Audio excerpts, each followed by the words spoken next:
Hello, hello, hello, everybody. I am Stacey Thomas, Unrestricted Unlimited. Don't put me in a box, baby. We have yet, myself and my guests, to see all that God has for us. I am that girl. I'm that girl that brings things to you unrestricted and unlimited because we don't judge people, right? We try not to judge people. We try to get to know people. We try to see the sides of people, what they're thinking, how they're living, what they believe in. And at the end of the day, you don't always have to agree with what they say, but you can agree to disagree. And tonight I am very excited because I have yet another person that falls under unrestricted, unlimited. I get really excited. You guys know I get really excited. So I'm going to say, first of all, thank you for tuning in. This is going to be a great conversation. And only when I come on, excuse me, do I have to do that? Maybe it's me getting nervous. I don't know. But tonight I am blessed to have L.M. Scott, makeup artist, author, speaker, and sexuality coach. Woo, all in one thing, right? One person doing it all. So just to tell you a little bit about her, she's been an agent for the empowerment of women. She began her journey by helping women enhance and cultivate their beauty by becoming a certified makeup artist. It was through numerous encounters with, as a MUA makeup artist, she noticed a topic of conversation that repeatedly existed: sex. That's always a hot topic for conversation. Um, rather, rather the lack thereof of satisfaction. Yes, the lack of an orgasm. In an effort to help women with their issues of intimacy, she began searching and learning about the sexuality of women. The drive to empower women has enabled Lalandi, and she's going to get me because I always say her name wrong, L.M. Scott, let's say that, to become a certified clinical sexuality coach, as well as working towards becoming certified in Tantra sexual healing. Now, I don't know what Tantra is, but perhaps she'll tell us about it. So tonight I'm going to welcome author L.M.S. Scott to the platform. Hey, hey, hey. Hi. How are you, beautiful? I'm good, thanks. Let me say thank you very much. Some people, they look at the show and they say, I'm not sure if I should go on stage. I'm sure this is what goes on in their mind. I'm not sure if I should go on Stacey's show. I don't know what Stacey's going to ask. Stacey's unrestricted and unlimited. So thank you for not hesitating to accept the invite, beautiful. No problem. L.M.S. Scott, you are an interesting individual. Very interesting. How do you go from, no, let's start with this because I always like that this question. When you were 15, 16-year-olds in 16-year-old in high school, who did you want to be or what did you want to be? Ooh. Let's see. Actually, my passion has always been dancing, so I wanted to be a dancer. So I danced in high school and throughout college. But once you graduate and life takes over, that's just something that you feel that's just a hobby instead of trying to make a career out of it. It's just a hobby, but Yeah. you had a love for it. I did, yes, and I still do. I actually dance salsa. So yeah, I've been doing salsa for maybe like 10 years, but I haven't danced in a couple of years because life takes over. But dancing has always been a passion of mine. Yeah. Wow, it sounds like to me. Okay, you said salsa. You're just keeping everything sexy. So, like when you first became like intrigued with the salsa, was it because of the sexiness? What? Well, I didn't always dance salsa. So I went to HBCU. So of course Okay. that was a whole bunch of hip dancing. I danced for the basketball team. I also played in the band. So and then as an adult, I actually I started dancing in an African dance company. So kind of like switched a little. Okay. But then as an adult, salsa was just something that I couldn't get. And so I just kept at it, and it just became something that I needed to conquer. And so that's how I started with salsa. Okay, okay. The makeup industry, Hmm. when did that come about? I mean, I'm asking about that. I know we're here to promote your book, and I'm going to get to that because I'm really excited. But I'm just trying to like get a feel like how did you go from makeup artist? Because when I look at your website, when I look at you and your pictures of the makeup you're doing, you're awesome at it. So what led to the makeup? So actually, makeup was not a passion of mine at all. Makeup kind of just fell in my lap. And I will say that because growing up, I had a lot of allergies as a child. So, of course, with allergies, I was one of those sickly kids. So, with that came dark circles and having problems with my skin because I was always having to take steroids and just different types of medication because of the severe allergies. And so makeup became a part of covering up my blemishes and things that I didn't like. And so as I was doing that and people were seeing me, they was like, oh, well, can you do my makeup? And I'm like, no, I don't do makeup. And so it just started with like family members, and then it just evolved into a whole profession. Because Wow. the more I did, the more I wanted to learn. And so I started traveling and learning from celebrity makeup artists. And so that's kind of how the makeup came about. Wow.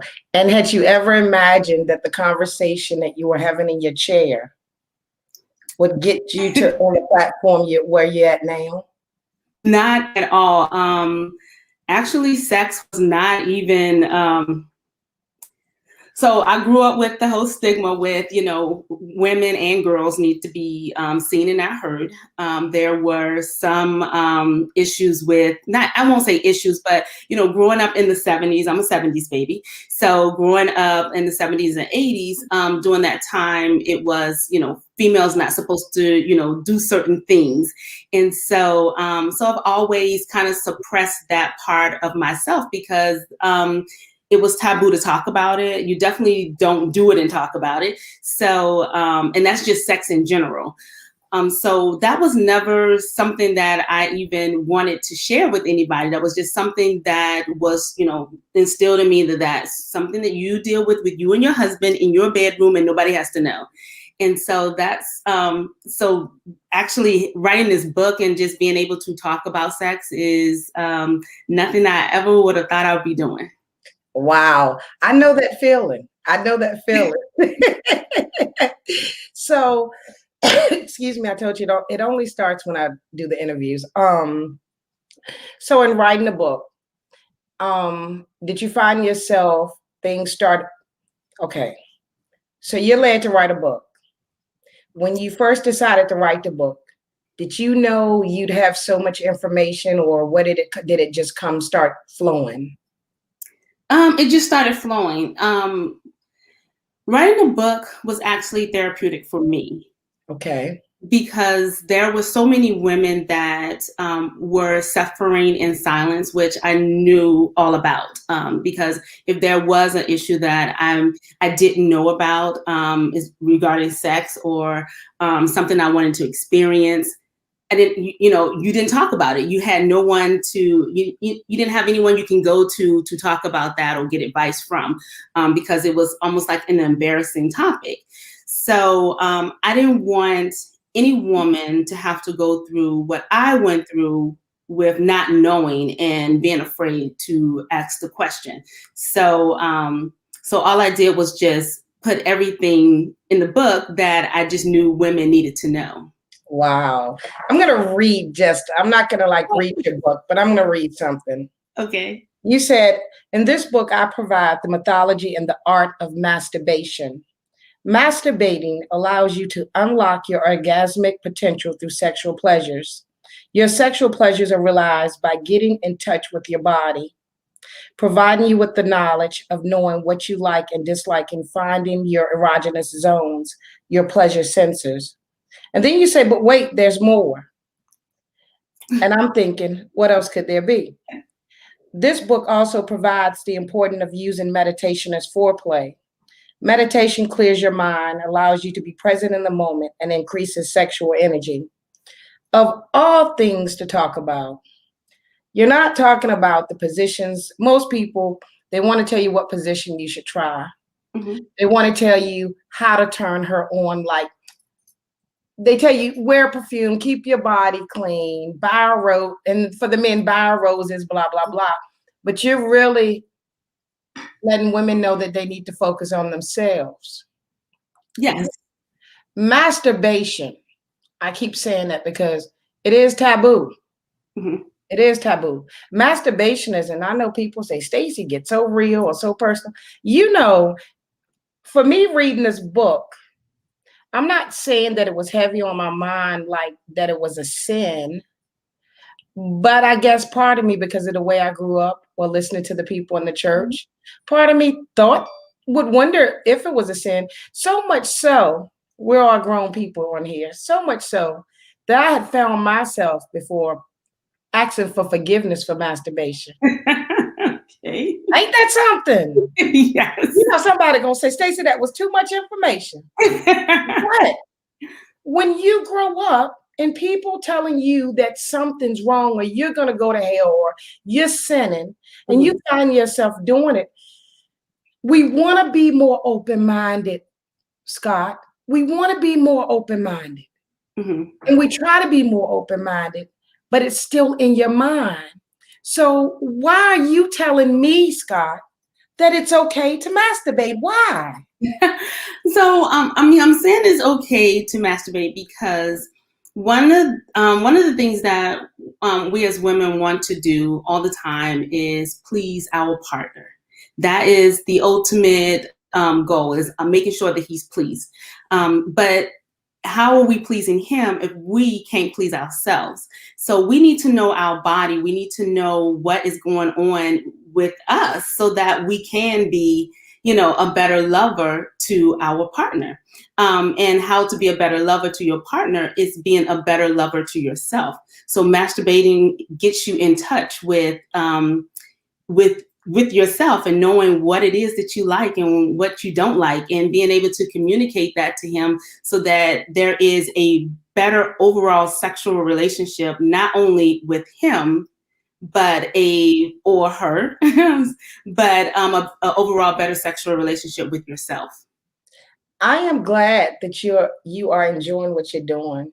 I'm glad that you're happy and you're comfortable with speaking the way you are, because your face is glowing. You smile. You smile when you talk about it. So obviously you're anxious to educate people, huh? Yes, very much so. Like I said before, I don't want any woman having to go through life without having an orgasm. I mean, an orgasm is amazing. And Yes. every woman should be able to experience that. And so, and I feel that if you're not experiencing an orgasm, there are several reasons why. However, once you get in tune with your body, I mean, achieving an orgasm will be, easy.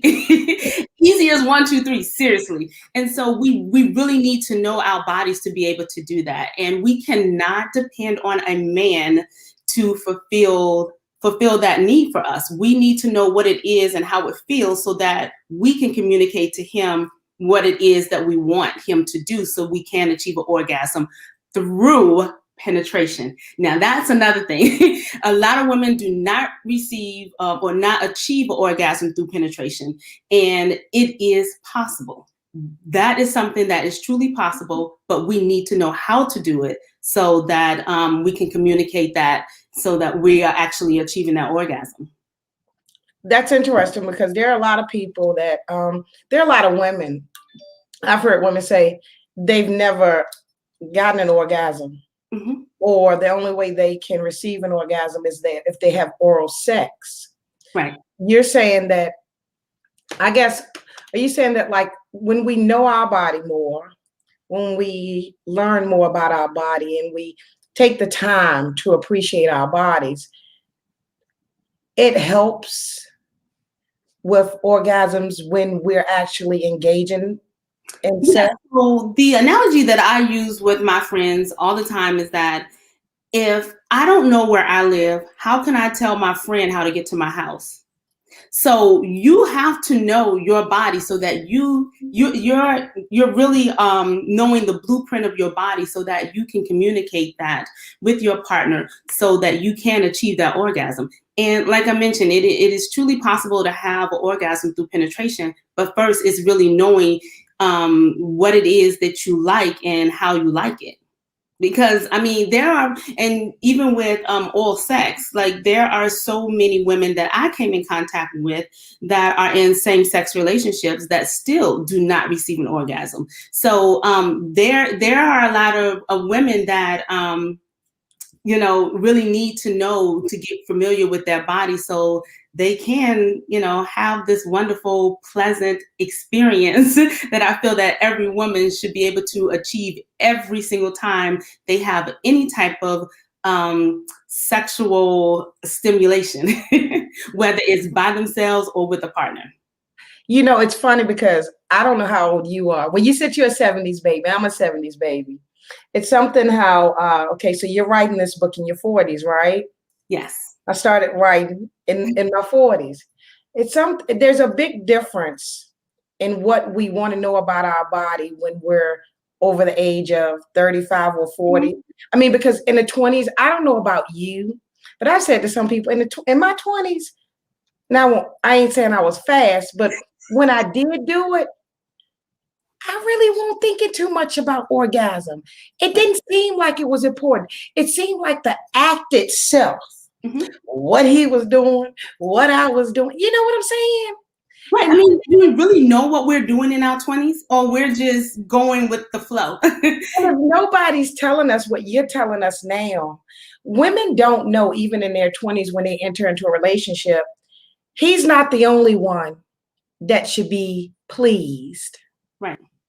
Right. He's not the only one. Actually, for women, I feel like get all of that out of your head that you need to please your man. It is not about pleasing your man. This sexual relationship is all about you, all about what it is that you want, how you need to achieve an orgasm, how long it's going to take. Whatever the case may be, you need to let him know that, because it is not about him. It is about you. And it's about what it is that makes you feel good, and what it is that you need from him. Wow. That's communication is your book.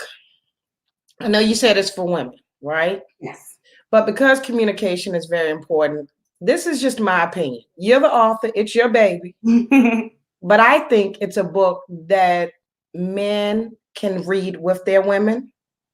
Yes. I think your book, in all honesty, I know you're talking to me in your book, but maybe it will allow him to understand a little more when I'm trying to speak to him. Mm-hmm. Does that make sense? What you understand?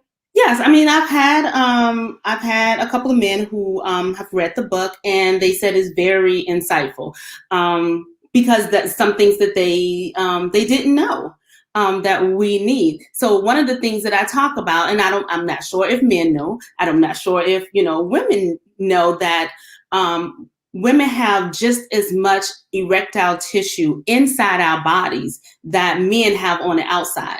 So just like that man needs to be erect before penetration, a woman needs to be fully erect before having an orgasm. And that erection for a woman, it takes longer. It takes 20 to 45 minutes to have a full erection for a woman. But the thing is only 2 to 7 minutes of penetration. So that man is already going to ejaculate before that woman is fully erect. So these are, and of course, this is explained in the book. Mm-hmm. So this is why women are not achieving orgasms the way they need to, because once that man is erect and he's ready to go in, I mean, it's a matter of time before he's finishing when you're just beginning. Would you say that's why it's important? I never knew it would take that long. Would you say that's why it's important? And men should know this. Right. you just don't need to come in and jump on me. Right. We need the foreplay, right? If we're really going to get ours the way we should get ours. Right. Right. And there are some techniques in the book that allow you to become fully erect before before you allow him to penetrate you. So there are techniques that you can use. And like I mentioned, meditation is great for foreplay. Like you would need that meditation to have that sexual energy. You got me there. Explain, like, okay, without telling them what's in the book or whatever. Mm-hmm. How is it that meditation? I know what meditation does. I meditate, but when you're meditating before sex, right? Mm-hmm. Are you clearing your mind and you absolutely don't want to think about anything, or are you taking yourself there about what you want to do? What do you suggest?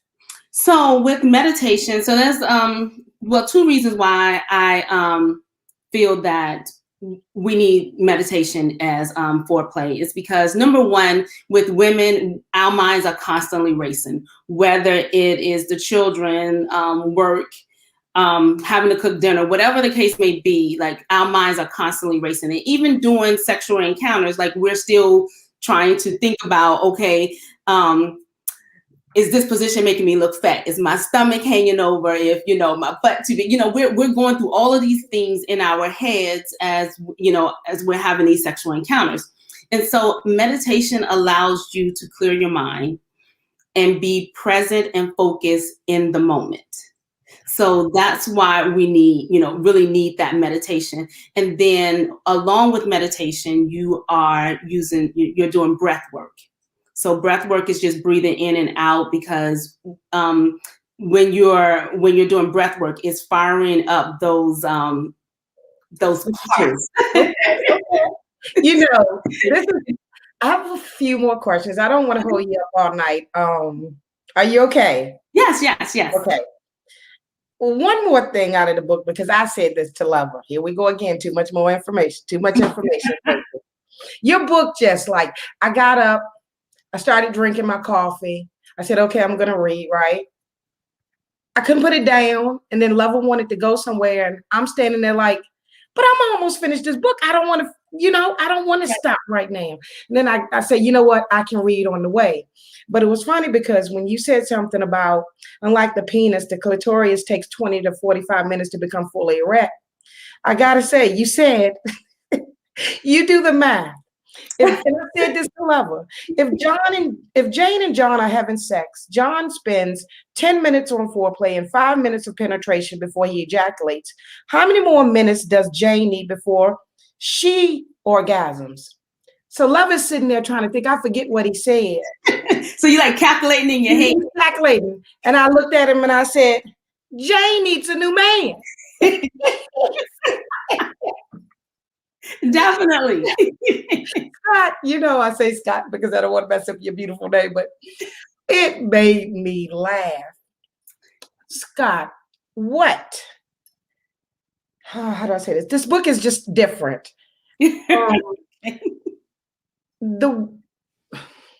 I notice you even say, based on our sizes, our body weight. Mm-hmm. You even mentioned specific things, like you're not just naming things that are thin ways a woman could do things, but in one of your statements, you made a statement, if you were, I forget the exact words, but if you were maybe heavier, what's more comfortable for that woman?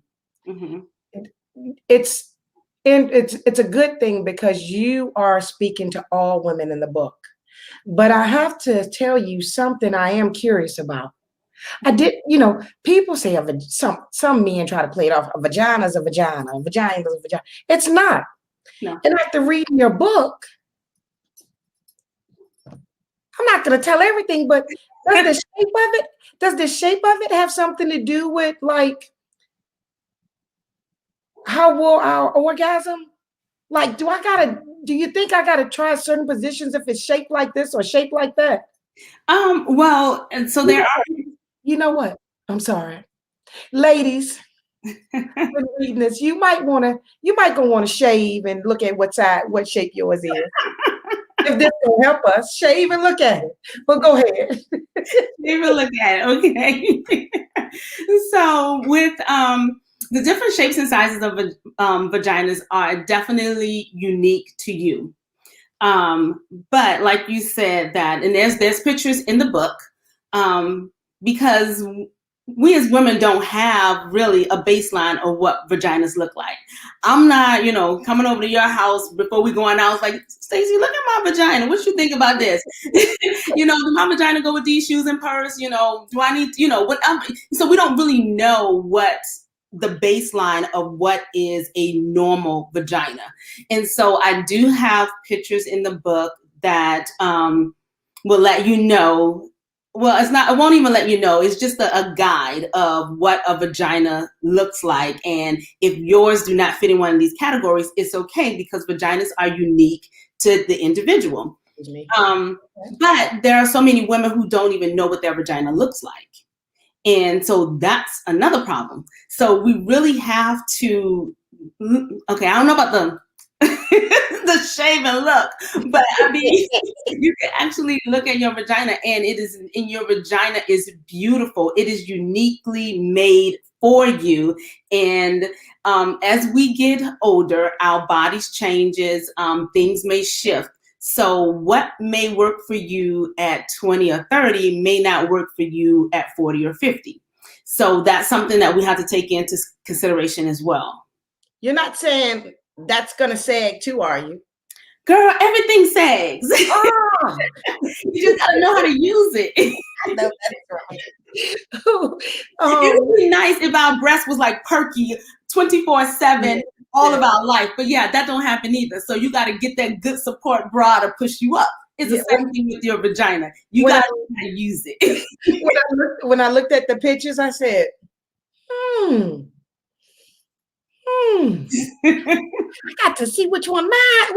What is mine? So like I said, that's just the baseline, because everybody's vagina is definitely unique. Uniquely made to them, and so we can't go off and say, oh, well, my vagina is not in one of these categories, so something may be wrong. Because a lot of times that what we see on pornography is what we kind of take and say, okay, well, mine don't look like that, so something's wrong with it. And I feel like every woman should be able to just spread eagle and, be able to show her man her vagina, and let her vagina say hello. Hello. I like that. That was something that caught my attention as well. There's certain vaginas that the porn stars have and Barbie dolls. I never noticed that. Well, no, wait, back up, everybody. Back up. I'm not looking at vaginas. I've seen, who hasn't seen a nude picture, or even down to a Barbie doll. When you said that, the next time I go in the store or go to my niece's house, you're gonna have me looking at the Barbie doll like, are these people really? Do you think, Stacey just said, do you think these women that go out to be porn stars, this is something that they know? Like, one of the things they think, if it's like that, they got a chance? Well, I'm sorry.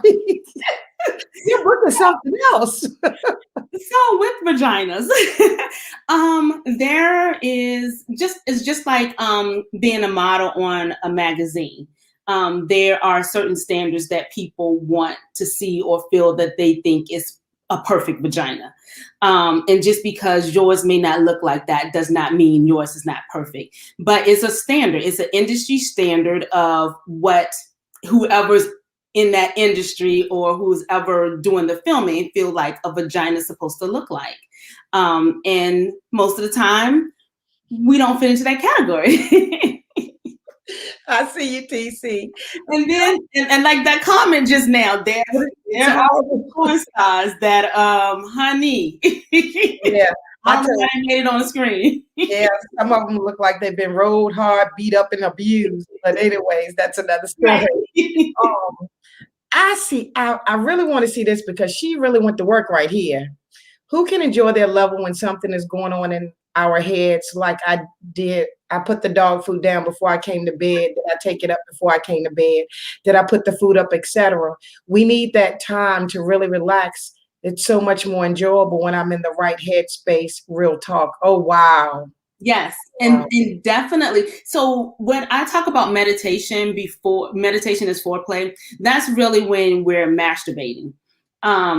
But with partner sex, you definitely can meditate before then, but you want to be present. I mean, just like she was saying, putting the dog food out, there's plenty of times where I'm like in the bed, I'm like, did I lock the screen door? Did I Yeah. put the alarm on? Like, did I turn the light off in the bathroom? Like, so we're kind of in our heads about that. And we really need to be present in that moment and being able to relax. And that's very important to be able to achieve an orgasm, is being able to relax with your partner and being safe and comfortable with who you're with, so that you can just let things flow. Because if you have all these anxieties about your body parts, of how they look, or how if I'm in this position, do he think I'm too fat? Or if I'm in this position, do it make my butt look, X, Y, and Z, things like that. So we really need to get out of our heads and just be relaxed and be able to be present and enjoy the moment. Be present in the moment is so, so important. Wow. Wow. Do you think people say masturbation helps with headaches? Masturbation helps with stress. What have you found? Well, it's what I read, not what I know. Okay. Okay. So masturbation does help with all of that. It helps with headaches. It helps with stress. Masturbating is just an overall experience that just release sexual energy, sexual tension, your day-to-day stressors. Like, it just is woosah. I love you. Look, I love the way you put it. Is masturbation only done what falls under masturbation? Like, is it something, some people think that you have to have a toy with it. Is it all toys? Is it all fingers?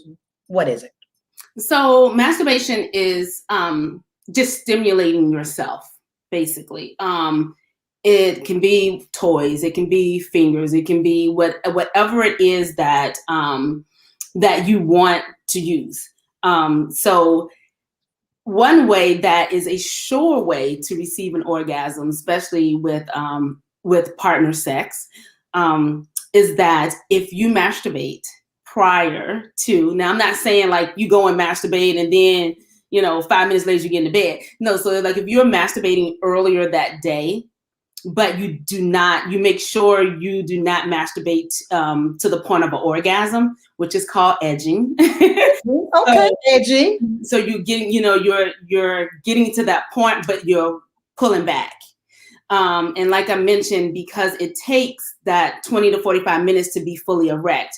If you masturbate prior to that and you have an erection and you pull back before you orgasm, when you're with your partner, I mean, within seconds, maybe even minutes, you will orgasm. Yes. There's an individual that I know, and if she's not watching this, I'll be sure to tell her. But you've said something really interesting.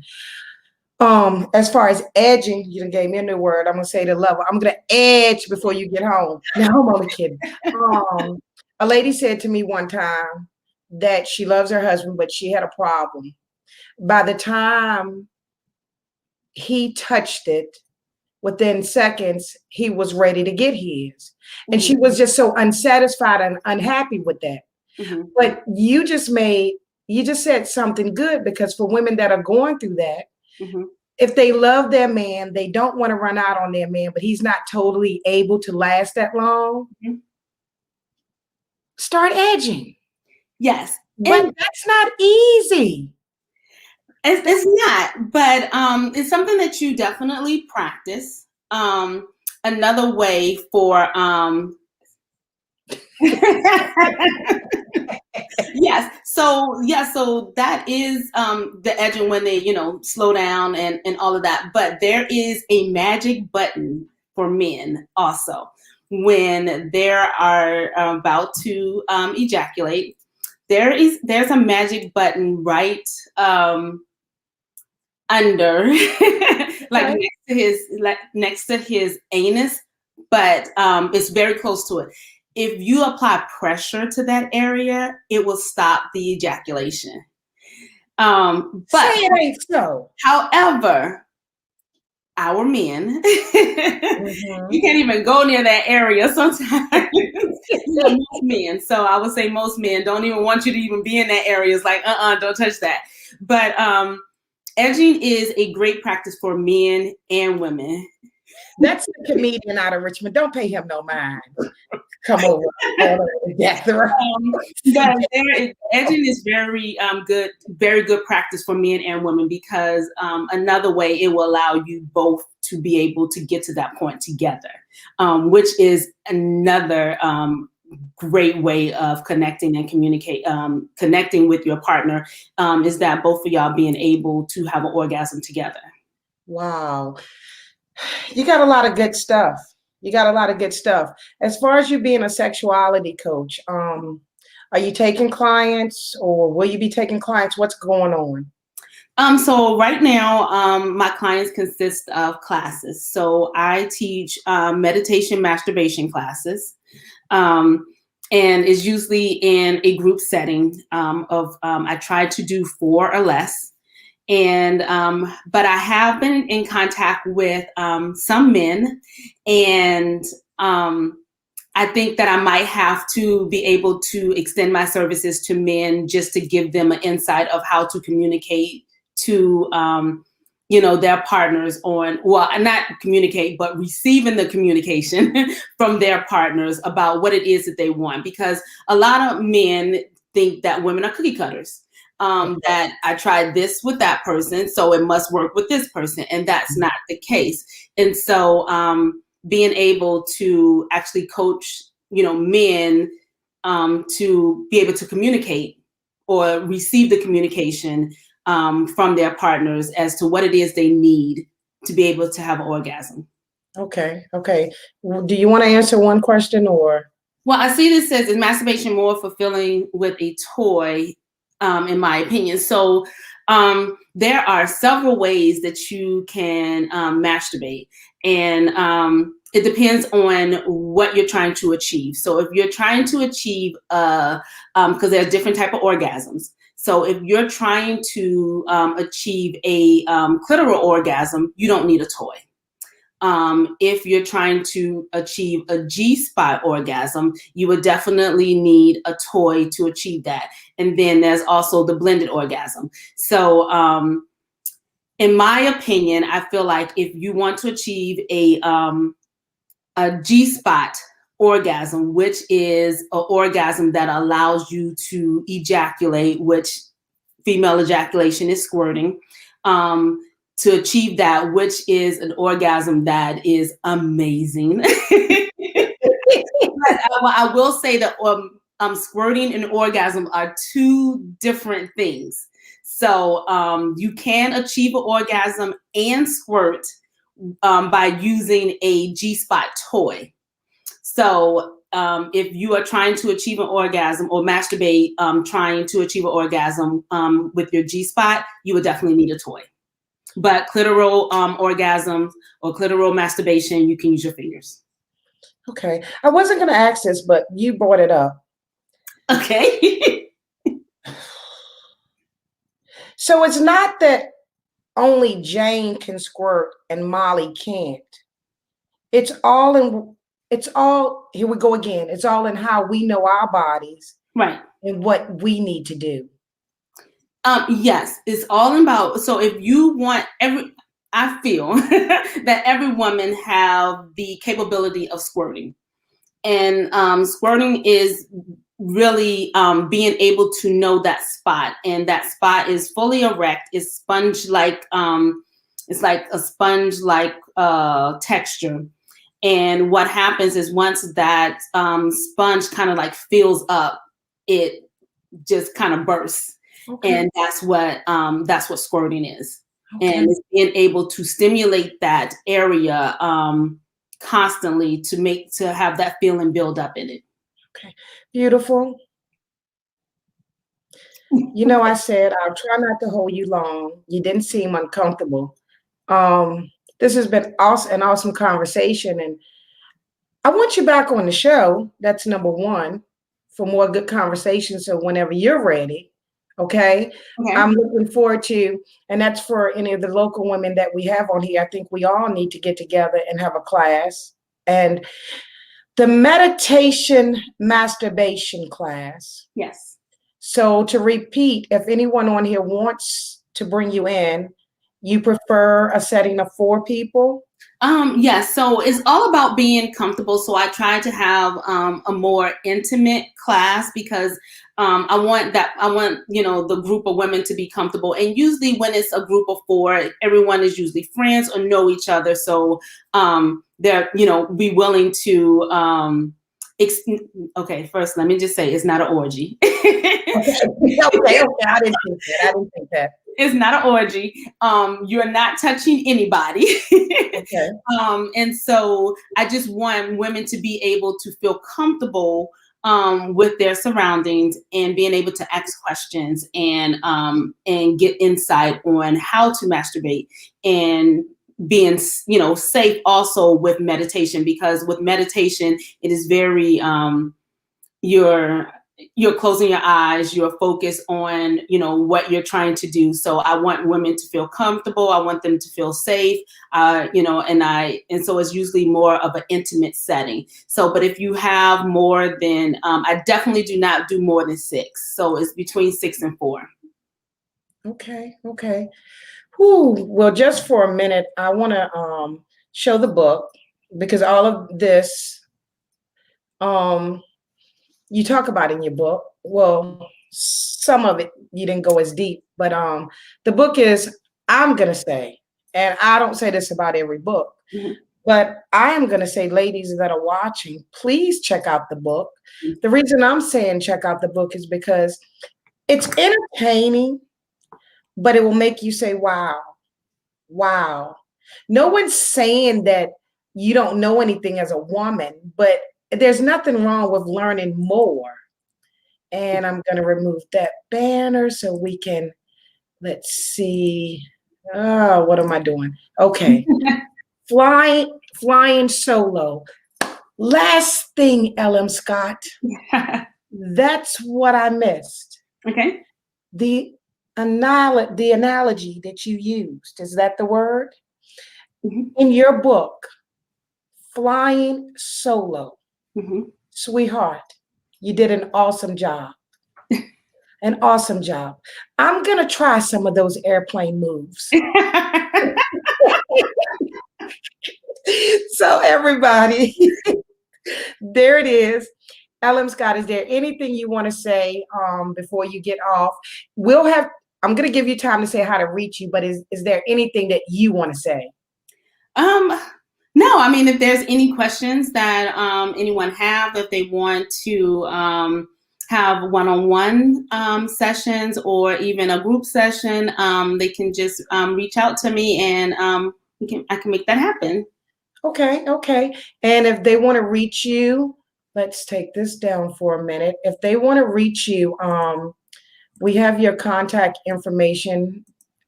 Let's see, right there. Is that correct? Yes. Okay. And the book is actually it's on sale right now. The book is $10 and it's still 50% off. So if they go onto the website and you can be able to purchase the book at 50% off. Okay, 50% off. Go on the website. The website's right there.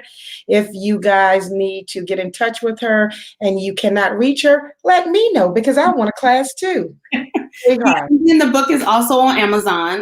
You can go on Amazon and put in Flying Solo, and I think that the link is also on my website as well. So with my website, and I know it may be a little overwhelming, is that my website is actually called it's LMS. I'm LMS Artistry, which stands for Liquor, Makeup, and Sex.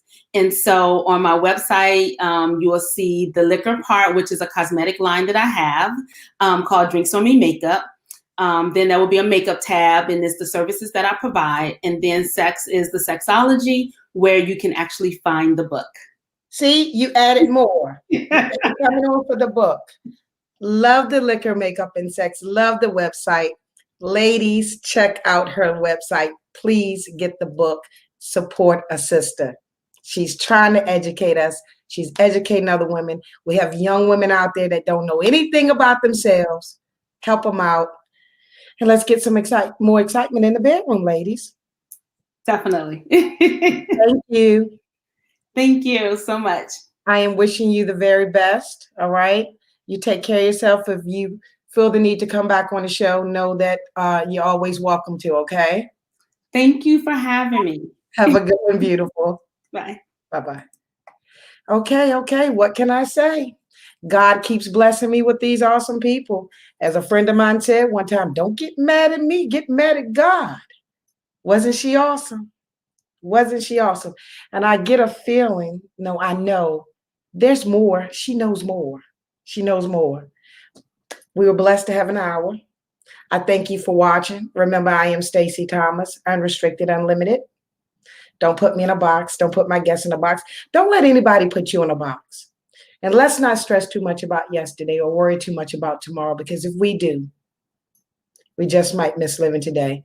You guys have a great night, a great weekend. Be safe.